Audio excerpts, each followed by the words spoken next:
Quantas vezes você já olhou para sua própria história e pensou: será que tudo isso tem um propósito? Talvez você tenha vivido rejeições, traições ou momentos em que tudo parecia estar fora do lugar. Mas e se tudo isso fosse parte de um plano maior? E se cada lágrima, cada porta fechada e cada silêncio estivesse preparando você para um chamado que vai muito além do que você consegue imaginar? Hoje vamos juntos mergulhar na jornada de José, o filho de Jacó, aquele que foi traído pelos próprios irmãos, vendido como escravo, preso injustamente, mas que se tornou governador do Egito, instrumento de salvação e exemplo de fidelidade ao plano de Deus.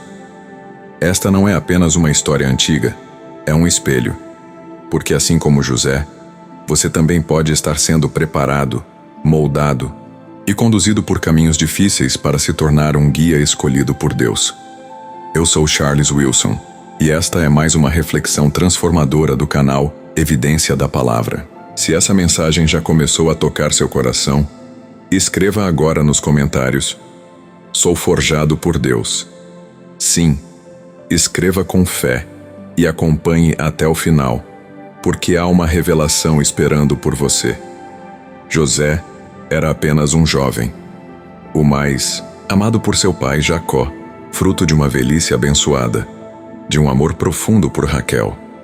Mas aos olhos dos irmãos, ele era só um menino mimado, vestindo uma túnica colorida que mais parecia um lembrete diário de que não era igual aos outros. O que os irmãos viam como orgulho, Deus via como preparação.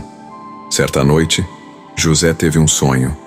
Ele viu feixes de trigo se curvando diante do seu, depois estrelas, o sol e a lua se inclinando a ele.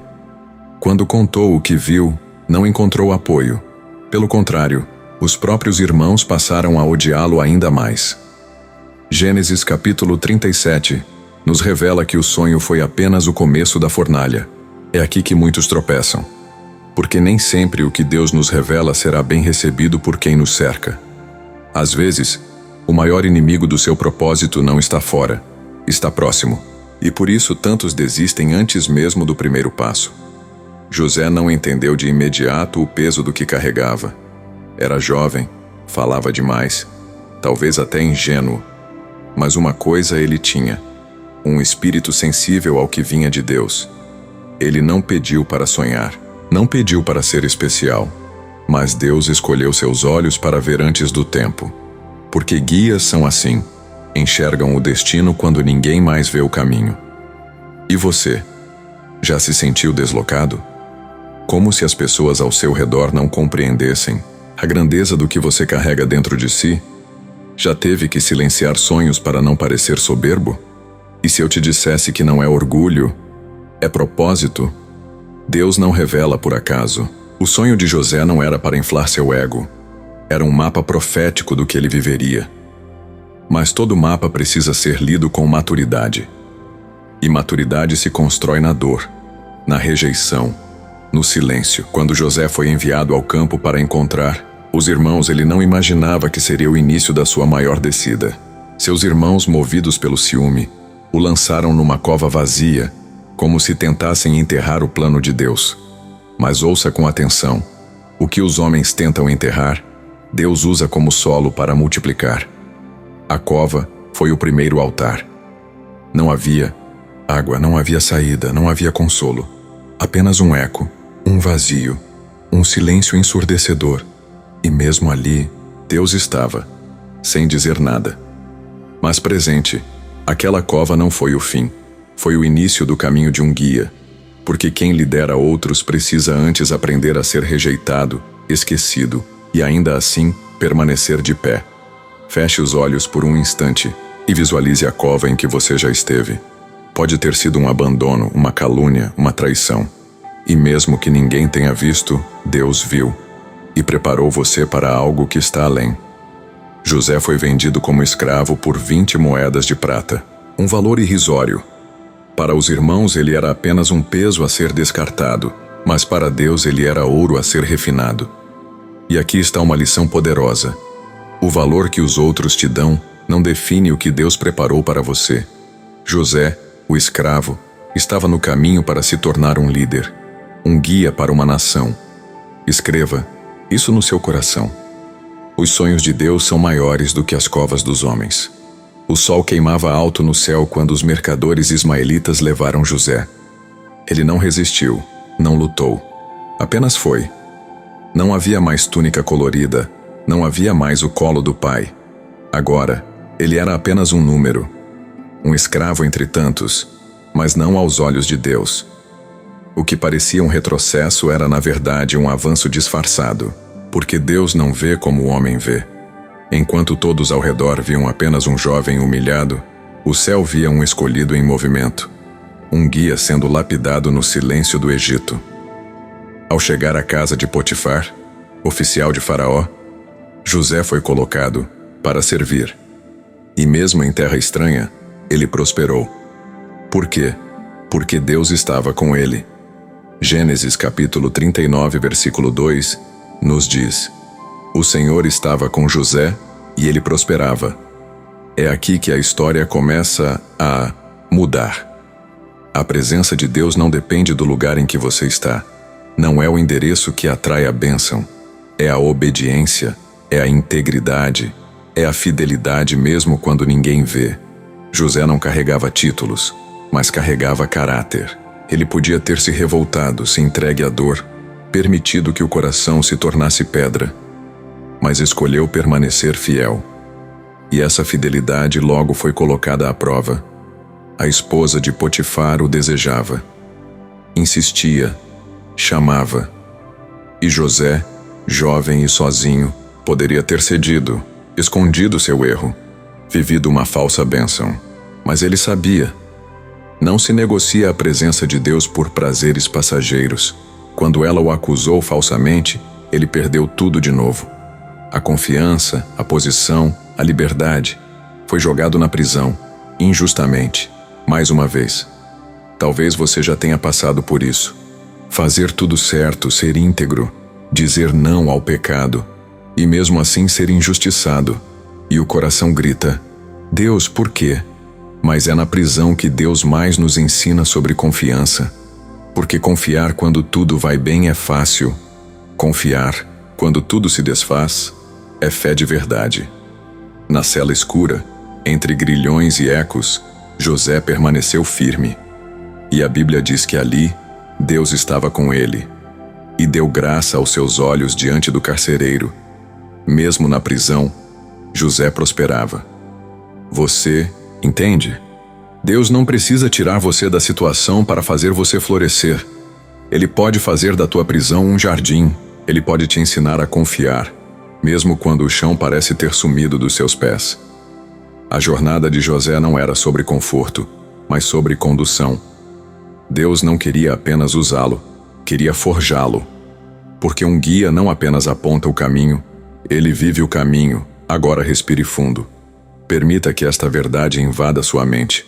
O processo não é castigo, é preparação. E quanto maior o propósito, mais profundo o preparo.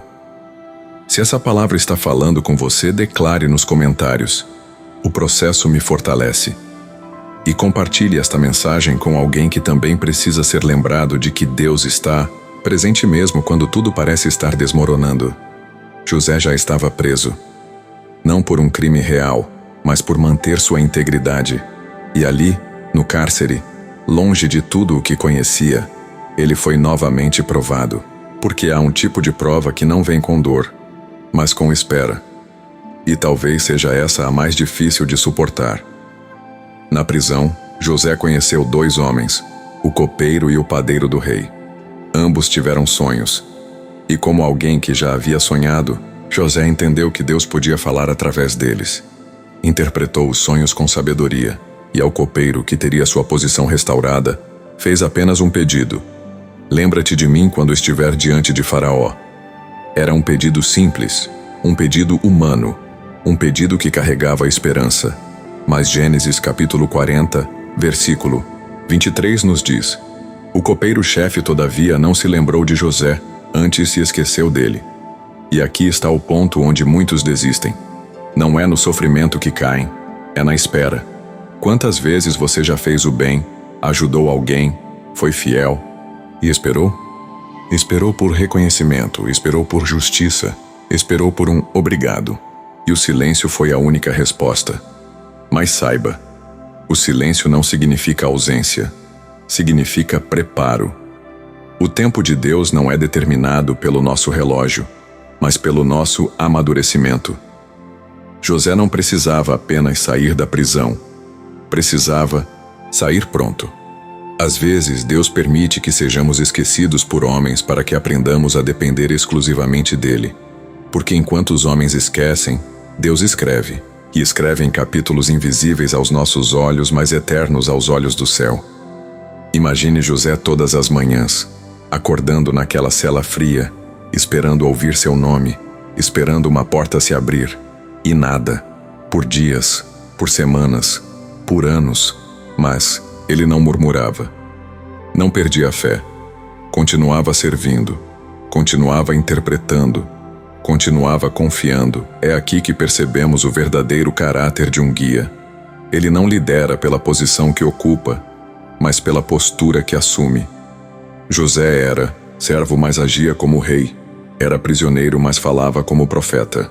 Porque a identidade que Deus nos dá não muda com as circunstâncias. E você? Tem mantido sua postura mesmo quando ninguém está olhando? Tem cultivado fé mesmo quando não há sinais? Porque é aí que o caráter é revelado. Não quando estamos no palácio, mas quando estamos no cárcere. Feche os olhos por um instante e reflita. Será que Deus está me ensinando a esperar? Se essa palavra ressoou dentro de você, escreva nos comentários: eu espero com fé. E lembre-se, o que parece esquecimento aos olhos humanos muitas vezes é o cenário que Deus está preparando para um encontro com o propósito. 2 anos se passaram. 2 longos anos desde que o copeiro saiu da prisão. 2 anos de silêncio. 2 anos em que nada parecia acontecer. Mas então, de repente, Faraó sonhou. Não foi um sonho comum. Foram 2 sonhos misteriosos, perturbadores. Nenhum sábio, nenhum mago do Egito soube interpretar. E nesse momento, o copeiro lembrou-se de alguém. Não de um prisioneiro qualquer, mas de um homem com um dom divino. E mencionou José. Imagine essa cena. José é chamado às pressas. Tiram-lhe a roupa de prisioneiro, dão-lhe um banho. Ele barbeia-se, veste-se e entra na presença do rei. Em minutos, tudo muda. Em um só dia, ele sai da cela e vai para o trono. Mas não foi mágica, foi preparação. O que aconteceu ali foi apenas o cumprimento de tudo que Deus vinha desenhando no silêncio. Faraó conta os sonhos. José ouve. E em vez de exaltar a si, mesmo diz com humildade: isso não está em mim. Deus dará resposta favorável. Gênesis capítulo 41, versículo 16. Esse é o coração de um verdadeiro guia. Ele não rouba a glória. Ele a devolve a Deus. José interpreta os sonhos. Revela os 7 anos de fartura e os 7 anos de fome. Dá conselhos práticos, sábios, estratégicos. Faraó olha para aquele jovem hebreu e diz: acharíamos, porventura, homem como este, em quem há o Espírito de Deus? Gênesis 41, 38. E naquele mesmo dia, José é exaltado.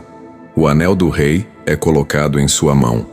Ele recebe vestes de linho fino, um colar de ouro no pescoço, e torna-se governador de toda a terra do Egito. Você entende? Quando Deus determina que chegou a hora, nenhuma cela é forte o bastante para te prender. Nenhum esquecimento é longo o suficiente para impedir o cumprimento da promessa. O mesmo Deus que permitiu a prisão foi o que preparou o palácio. E é por isso que você não pode desistir agora. Porque Deus muda histórias em um só dia. Em um instante tudo pode virar. Basta um chamado, uma porta, uma lembrança. E tudo o que parecia enterrado floresce de novo. Respire fundo e declare com fé: meu dia está nas mãos de Deus. Escreva isso nos comentários se crê nessa verdade. Compartilhe essa mensagem com alguém que precisa se lembrar. O tempo de Deus é perfeito e pode ser hoje. Os anos de fartura passaram.